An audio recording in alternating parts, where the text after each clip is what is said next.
আলাইকুম everyone, free blog প্রশিক্ষণ কোর্সের 13তম ক্লাসে সবাইকে আমন্ত্রণ। আজকে আমি আপনাদের শিখাবো হচ্ছে কোন কালারের কাপড়ে কি ধরনের ব্লক প্রিন্ট করলে ব্লক প্রিন্টটা ফুটে। যখন কালারিং কাপড়ে আপনারা ব্লক প্রিন্ট করবেন, প্রথমেই হচ্ছে অনেকে কালারটা সিলেকশন করতে পারে না, সেজন্য আপনাদের কালারটা ফুটে না। তো আমি বেসিক কিছু কালারের হচ্ছে নাম বলে দিচ্ছি, যেগুলো হচ্ছে 100% ফুটবে। তারপরে হচ্ছে আপনারা ইচ্ছা মতো আরও কালার দিতে পারেন। তার আগে হচ্ছে এক আপুর হচ্ছে ডাইস 3 ডাইস নিয়ে একটু প্রবলেম ছিল, তাকে সেটা একটু সলভ করে দেই। এক আপুর না, কয়েক আপুর। 3 ডাইসের হচ্ছে প্রথম ডাইসটা এটা, দ্বিতীয় ডাইস এইটা, তৃতীয় ডাইস এইটা। আচ্ছা, এবার হচ্ছে প্রথম ডাইসটা আমি কি করব, কাপড়ে যে বসাবো, ঠিক কাপড়ে বসিয়ে প্রথম ডাইসের ফুল আর দেখেন দ্বিতীয় ডাইসের ফুল, এই দুইটা ফুল কিন্তু সেম আমাদের দেখতে হবে যে সেম ফুল কোনখানে, সেখান থেকেই শুরু করব। তো দ্বিতীয় ডাইসে যদি আমি হচ্ছে এটা তো আমি কাপড়ে দিব, আমি জাস্ট এখানে দিয়ে দেখাচ্ছি, এরকম হলে কিন্তু আমার সব ফুলে ফুলে মিলে যাবে, এটা কিন্তু কোনাকুনি। এরপর তৃতীয় যে ডাইসটা, ঠিক আছে, তো তৃতীয় ডাইসটা হচ্ছে দ্বিতীয় ডাইসের দেওয়ার পরে তৃতীয় ডাইসটা হচ্ছে এই যে প্রথম ডাইসের সাথে হচ্ছে এখানেও যেমন ফুল এখানেও তেমন ফুল, জাস্ট হচ্ছে এভাবে গুলো শুধু ফুলে ফুলে মিলিয়ে যাব। ফুলে ফুলে দেখবো আমরা, মানে খুব নিখুঁত করে আমরা প্রথম ডাইসগুলো দেখবো যে কোনখানে কোন ফুলটা আছে, সেম সেখানে সেই ফুলটা বসালেই আমাদের কিন্তু ডাইসের কাজটা শেষ হয়ে যাবে। আর আচ্ছা, এই ডাইস তৃতীয় ডাইস 3 ডাইসের কাজের ক্ষেত্রে প্রথমটা দিবেন লাইট, তারপরটা দিবেন মাঝামাঝি, মানে ডিপও না লাইটও না, তৃতীয়টা দিবেন একদম ডিপ, তাহলে একদম খুব সুন্দরভাবে আপনাদের ব্লক প্রিন্টটা হবে। এরপরে হচ্ছে অনেক আপুদের হচ্ছে কয় ফোঁটা রং দিব, এরকম কিছু প্রশ্ন ছিল আমার, ওই যে গত ভিডিওর কিছু প্রশ্নর উত্তর দিয়ে দিচ্ছি। যে হচ্ছে আপনারা যদি 1 ফোঁটা দেন তাহলে হচ্ছে একদম লাইট একটা কালার হবে, যদি 5 ফোঁটা দেন তাহলে মাঝামাঝি কালার হবে, যদি 10 ফোঁটা দেন তাহলে হচ্ছে আপনারা একদম ডিপ একটা কালার হবে। এটা হচ্ছে আমি 4 চামচ ধরেন কেমিক্যালস, তার একটা অনুপাত বললাম, ঠিক আছে। এর মধ্যে এখন আপনার কাপড়ের কালার অনুযায়ী একটু বাড়িয়ে কমিয়ে নেবেন। এরপরে হচ্ছে কোন কালারের কোনটা হচ্ছে আমি বলে দিচ্ছি। আচ্ছা, প্রথমে আমি বলি হচ্ছে লাল কালারে কোন কালারগুলো বেশি ফুটে। লাল কালারে সাধারণত ভালো হয় সাদা, কালো, পেস্ট, হলুদ এবং আকাশি, অ্যাশ কালার খুব ভালো যায়, ঠিক আছে। নীল কালারে আপনাদের হচ্ছে গোলাপিটা খুব ভালো ফুটে, গোলাপি, হলুদ, কমলা, আকাশি খুব ভালো যায়। কমলা কালারে হচ্ছে হলুদ, লাল, এরপরে নীল, কালো খুব ভালো যায়। এরপরে অ্যাশ কালারে গোলাপিটা খুবই ভালো ফুটে।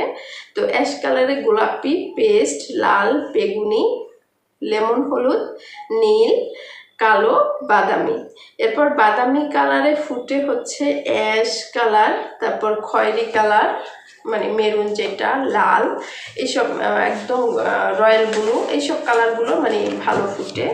এরপর আকাশি কালারে হচ্ছে সাধারণত ভালো হয় হচ্ছে লাল, নীল, তারপরে হচ্ছে সরিষা ফুল কালার টাইপের, যে মানে একদম টকটকা হলুদ কালার যেটা, কালো, গোলাপি।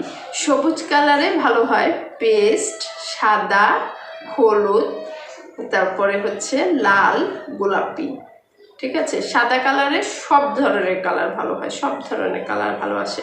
হলুদ কালারে আসে খয়েরি, লাল, কালো, সবুজ, তো এগুলো খুব ভালো হয়। বেগুনিতে ভালো হয় ক্রিম, হলুদ, তারপর ক্রিম হলুদটা এবং যে কোনো লাইট কালার বেগুনিতে ভালো লাগে।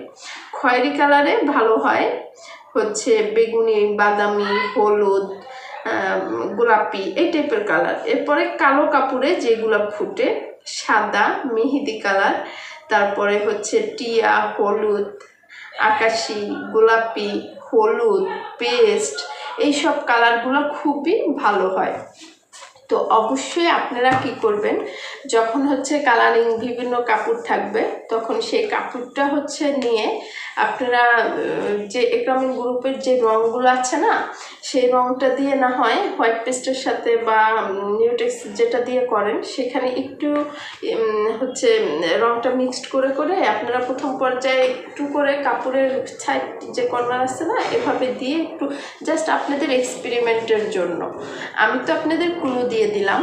তো আপনারা যে আপনাদের হয়তো জামা এক কালারের, যেই কালারের সেই কালারের সালোয়ার ওনার আমি কালার এখানে বলি নাই, তো আপনারা দেখবেন যে এটা কেমন ফুটে। তো আপনারা আসলে যখন এইসব নিয়ে কাজ করবেন, কাজ করতে করতে দেখবেন আপনাদের কত ধরনের নতুন নতুন জিনিস আপনারা নিজেরাই আবিষ্কার করবেন।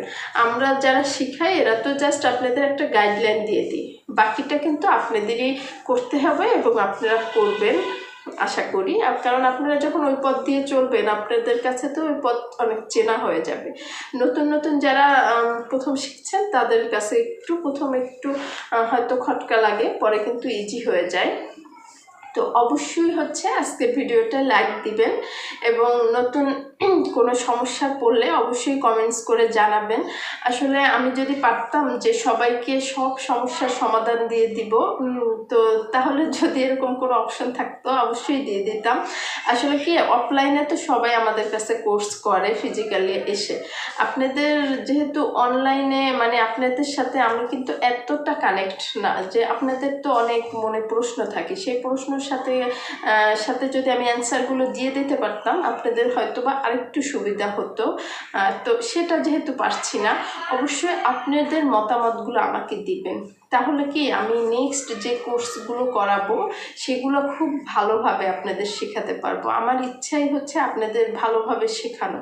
তো আমি চাই আপনারাও আমাকে সাহায্য করুন, যে আপু আপনি আমাকে অ্যাডভাইস করুন যে আপু এভাবে করলে ভালো হয়, ওভাবে করলে ভালো হয়। বরঞ্চ তাহলে আপনারাও যদি আমার সঙ্গে থাকেন তাহলে আমি জানি যে আমার এই প্রশিক্ষণ কোর্সগুলো দিয়ে অনেক মানুষ উপকৃত হবে।